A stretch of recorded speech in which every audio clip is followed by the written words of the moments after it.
Welcome, everyone. We're going to begin the webinar on ensuring your team is cool, fresh, and safe, heat-related illness prevention, sponsored by GMG and EnviroSafe. I'm Melissa Joles with RDA Impact.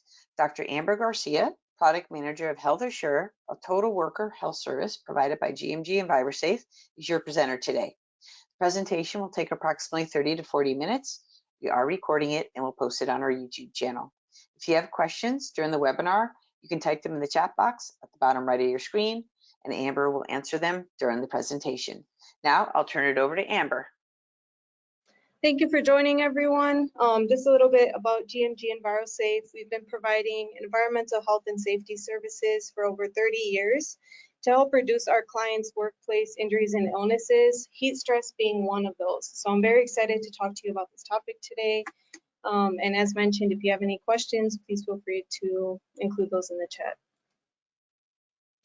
So by the end of this webinar, I want you to have answers to the questions I have here. So we'll talk about what heat stress is, how heat-related illnesses occur, how do you know if your employees are exposed to a heat hazard, and what can be done to prevent heat-related illnesses.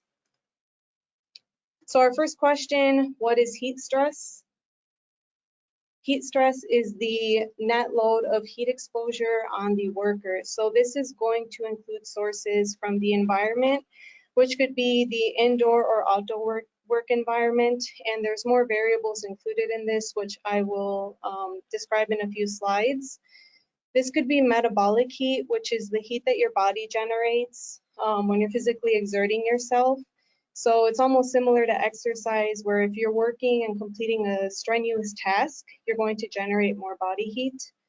And then it'll also include clothing, because some articles of clothing are going to insulate that body heat, which will contribute to workers' heat stress. This has become highly relevant because in 2022, OSHA announced a national emphasis program for heat, and this is expected to go until 2025.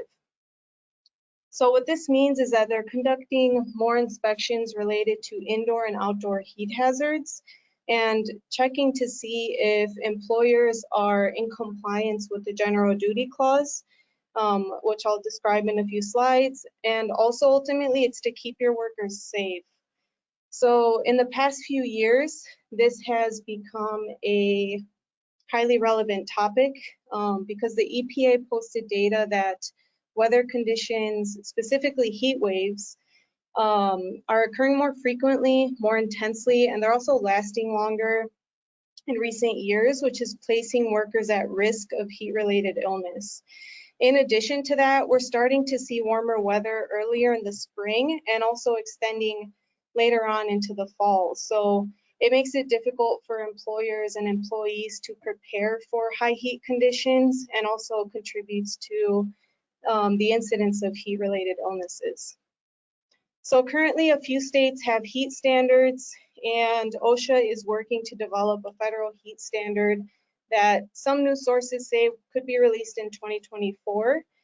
So if you're having any questions around what's required as far as compliance with the current standards, or if you're interested in just taking a proactive approach for heat stress, feel free to reach out to me after the webinar and I can kind of help you through these. So here is a summary of the states that currently have a heat standard. California currently has an outdoor heat standard, and they plan on implementing an indoor heat standard by the start of 2024, so that's something to keep an eye out for. Washington has a heat standard as well that covers outdoor heat exposure, and it goes from May to September, but they're going to be updating their heat standard pretty soon, and this is expected to be done by the end of the summer. So that's something to follow as well. Oregon has a very comprehensive heat standard. They cover indoor and outdoor heat hazards, and they have a very thorough program as far as what needs to be done to keep the employees safe. And then Minnesota doesn't call theirs a heat standard, but they have a rule for indoor ventilation and temperature in places of employment.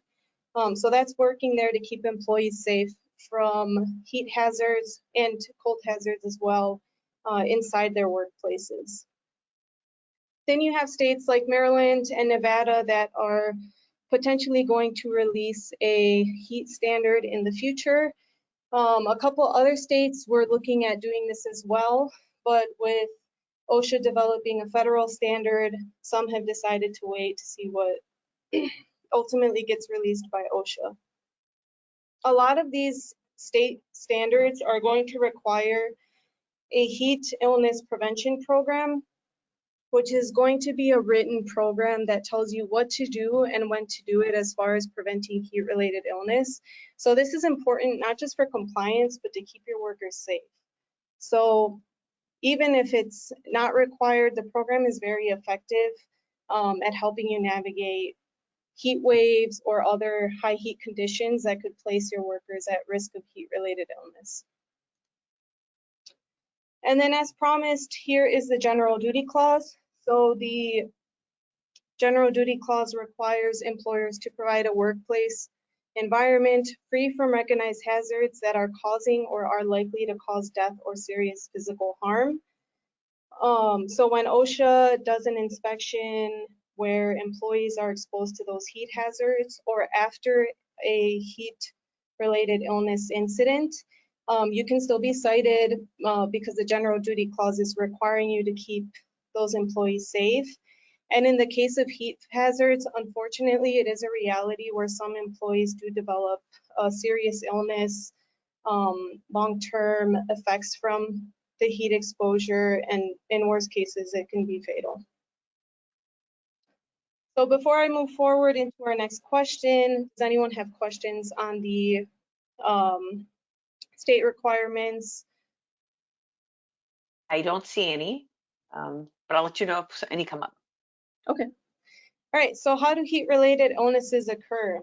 So the first thing is that heat-related illnesses can range from mild to fatal. So for some individuals, it'll be a progression from those mild signs and symptoms of heat-related illness to gradually becoming more severe.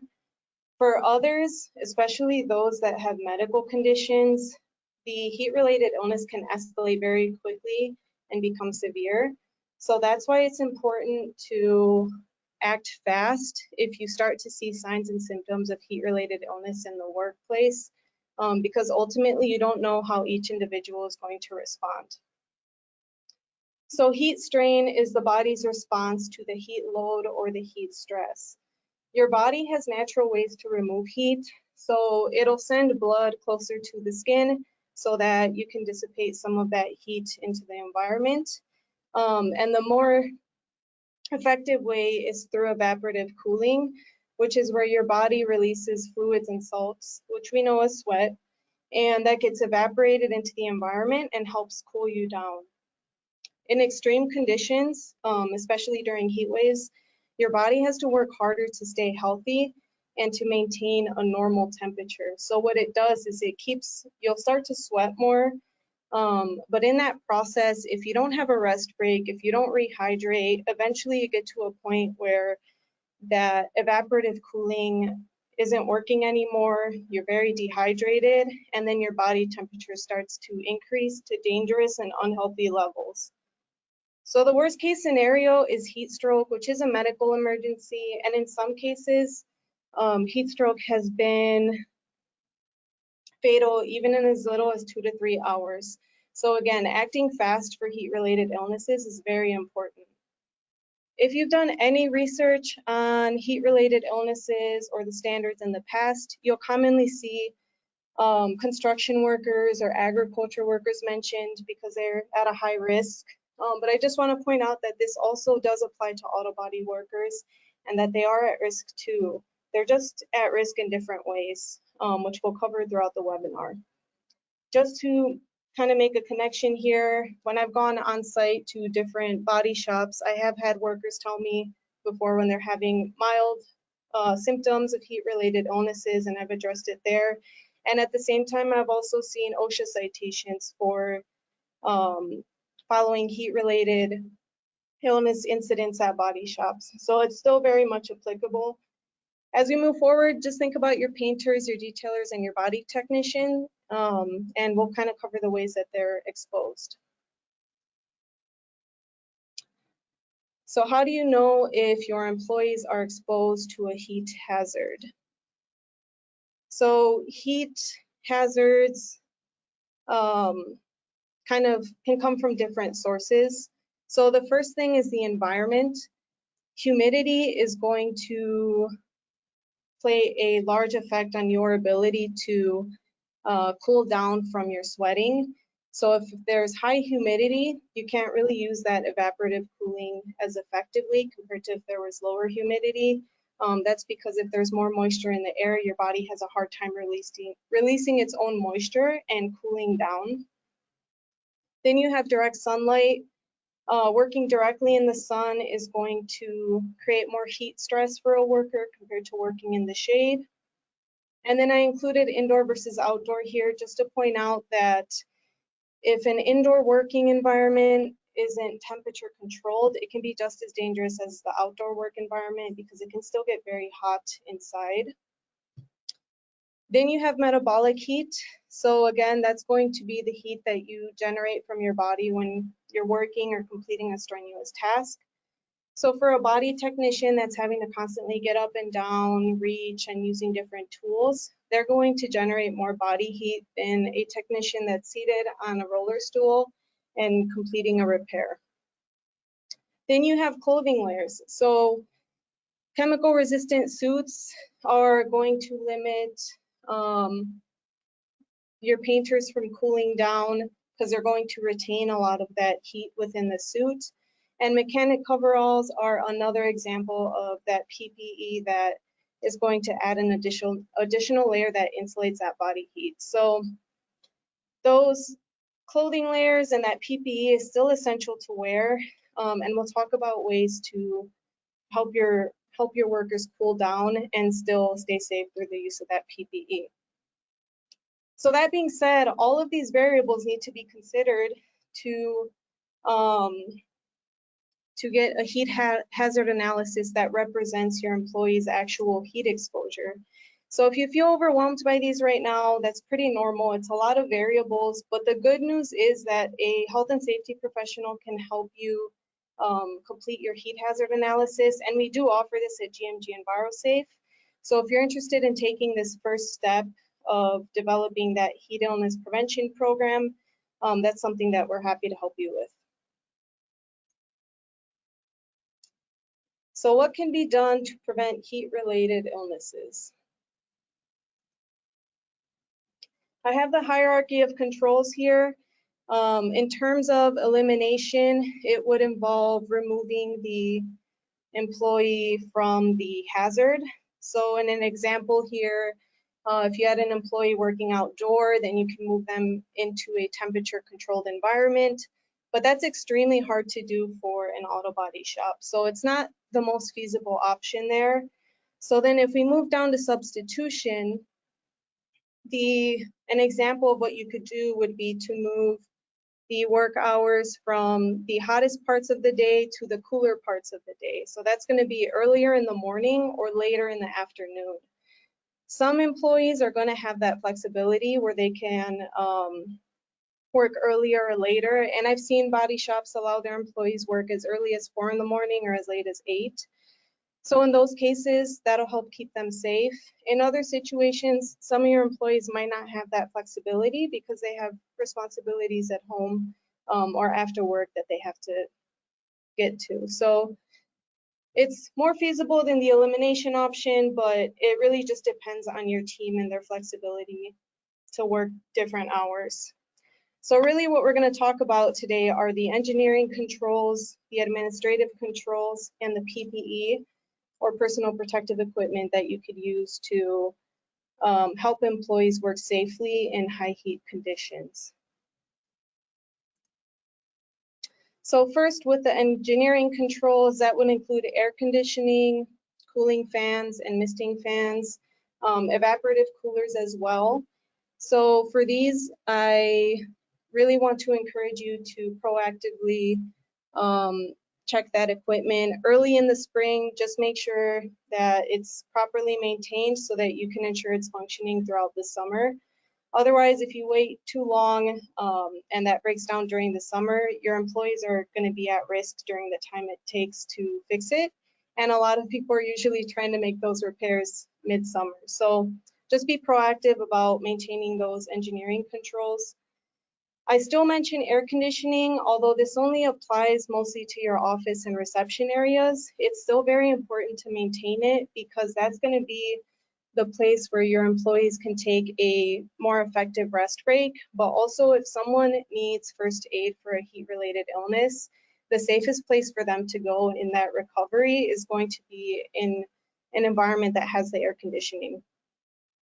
And then as far as the repair garages, if you have cooling fans, misting fans, or evaporative coolers, that's going to help your employees cool down in those areas.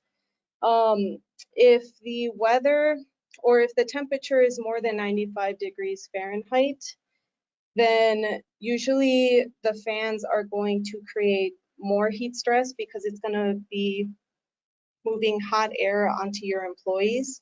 If it's below 95 degrees Fahrenheit, then those are still safe to use because it'll help cool them down.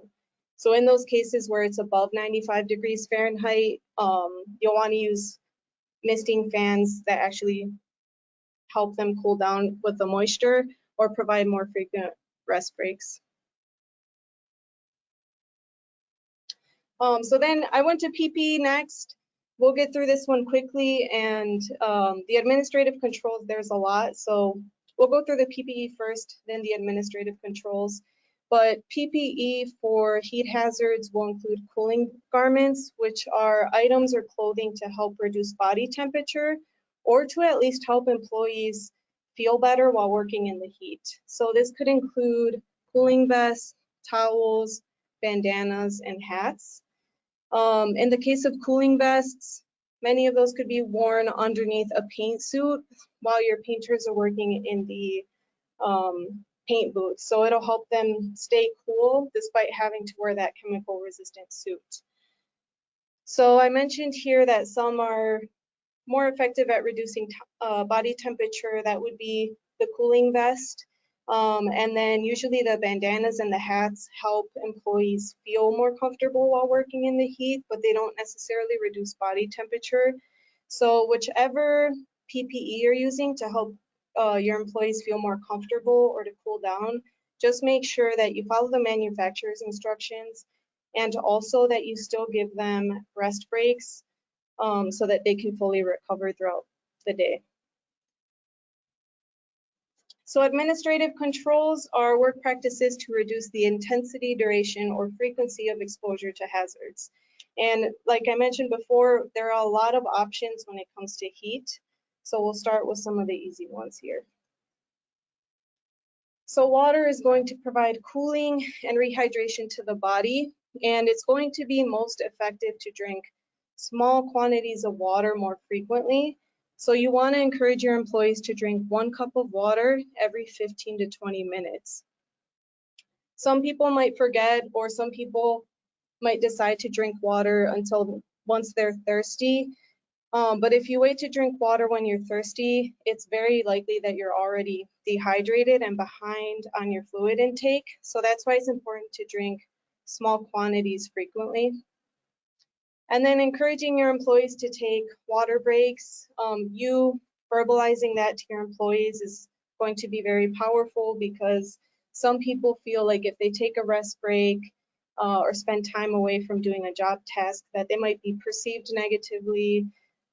So you want to let them know that it's okay to take a water break, and that's going to help keep them safe.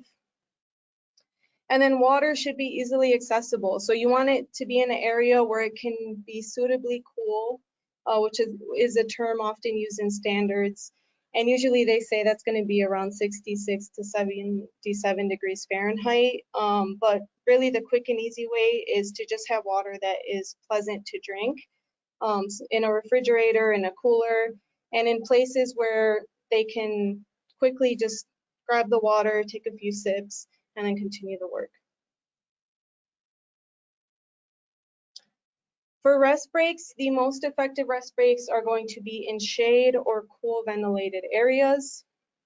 California and Oregon include provisions around providing shade in their standards. So that's something to be aware of. And that applies to water as well. In California, for example, they do require you to provide water to your employees.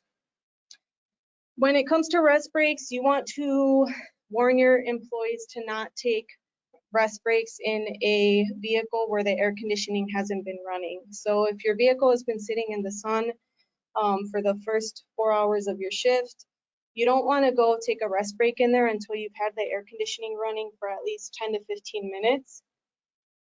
Otherwise, that could escalate any heat-related illness, and it won't give you an adequate rest break.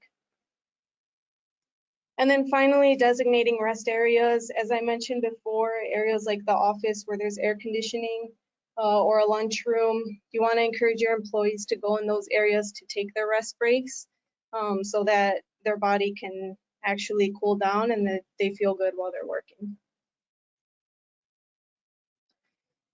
So for rest breaks, you have a few options. So you can have your employees take rest breaks at their discretion to prevent overheating whenever they need it.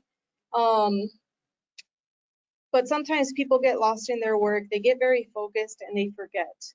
So another option would be to incorporate work rest schedules, which is going to tell you the number of minutes of work to the number of minutes of rest. In some cases, you can develop the work rest schedule based on the environmental heat, metabolic heat, and clothing. So those determine the actual heat exposure, and then you develop the work rest schedule from that to keep your employees safe. Otherwise, NIOSH has a work rest schedule that's available online, but this is going to apply for employees that are wearing normal clothing and are acclimatized, which means that they have adapted to working in the heat. For new employees, those wearing additional clothing layers or those with very heavy workloads, you want to do the heat hazard analysis first to then implement that work rest schedule into the heat illness prevention program. So I mentioned acclimatization. It's the gradual exposure to workplace heat. And this is very important, especially for new employees, because they have the highest risk of developing heat-related illness. When you give your employees an acclimatization schedule, it essentially helps their body slowly adapt and become more effective at tolerating heat. Whereas if you put someone into a job task with a heat hazard right away, they can quickly develop that heat-related illness because their body is not adjusted to it. OSHA recommends acclimatization for new employees, but also for temporary or existing employees that are starting new work activities that have a heat hazard, employees returning to work after more than 1 week of being away from any work that has heat exposure, employees working through seasonal changes, so that transition from spring to summer is going to be very important, and then employees working during heat waves. So I have an example of the acclimatization schedules here. For new employees, what NIOSH recommends is up to 20% of the workload with heat exposure on the first day, and then you're going to increase that by 20% each day until that employee achieves 100% of their workload. Some employees are going to need more time, so you might have to bring that down to a 10 to 15% increase each day, because acclimatization can take up to 14 days. So that's where you want to check in with them regularly, see how they're feeling. If they develop mild symptoms, then you want to decrease it from 20% to 10 to 15%.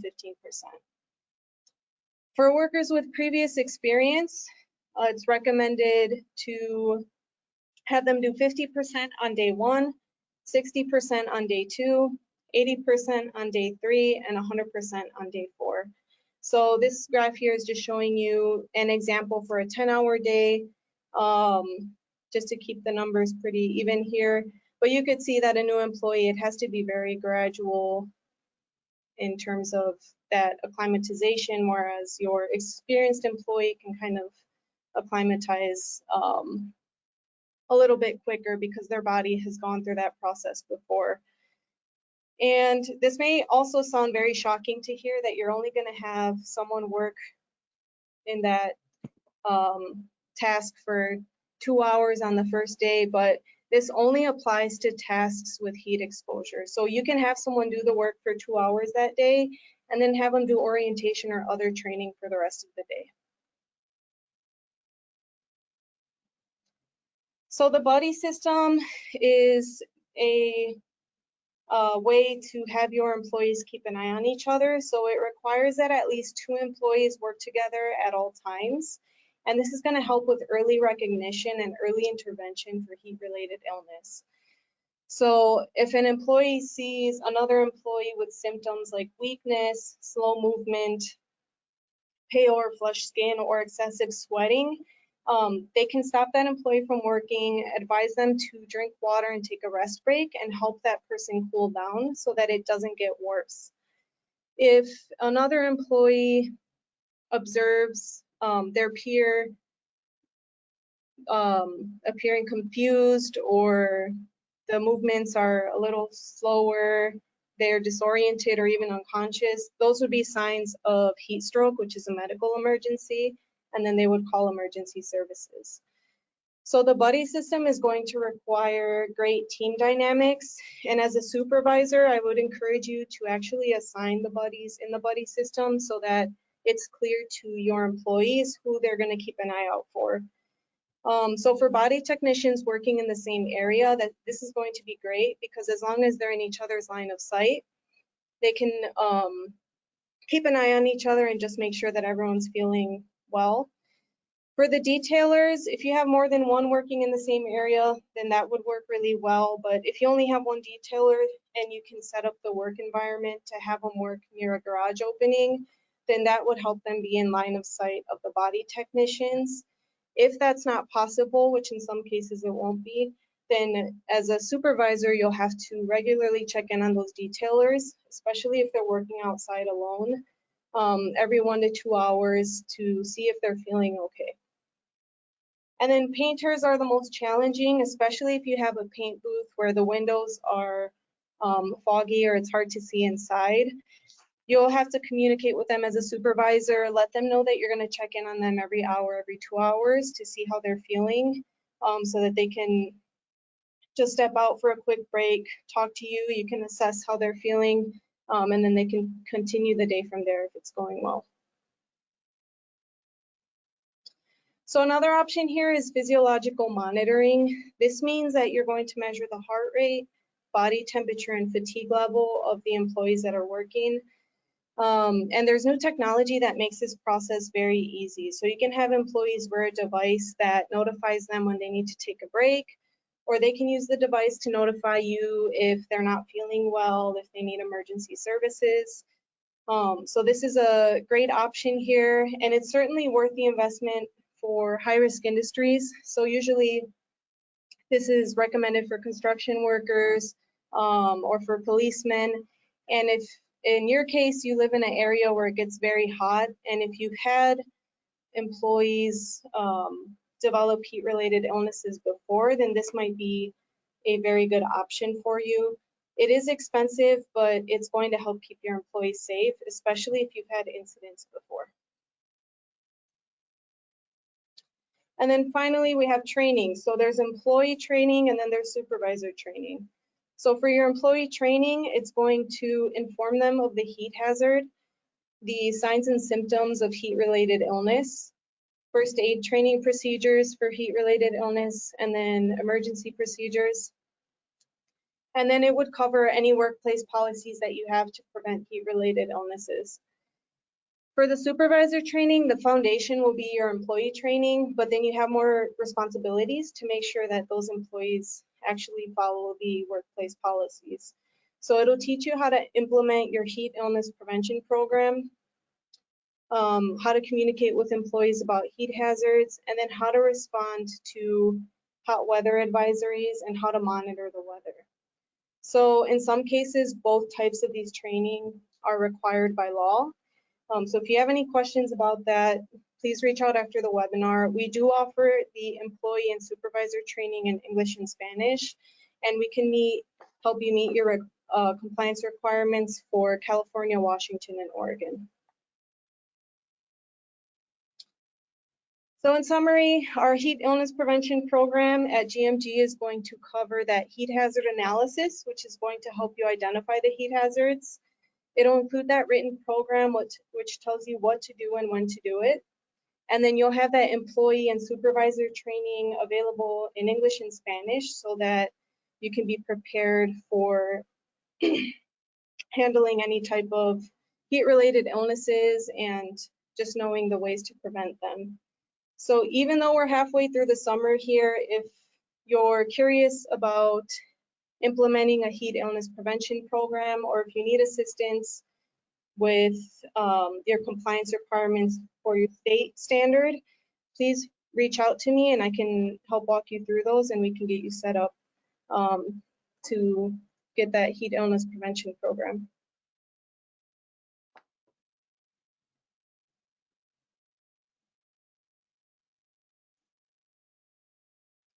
Thank you all for joining and thank you all for your time. Does anyone have any questions? I had one question. They asked if they could get a copy of this presentation.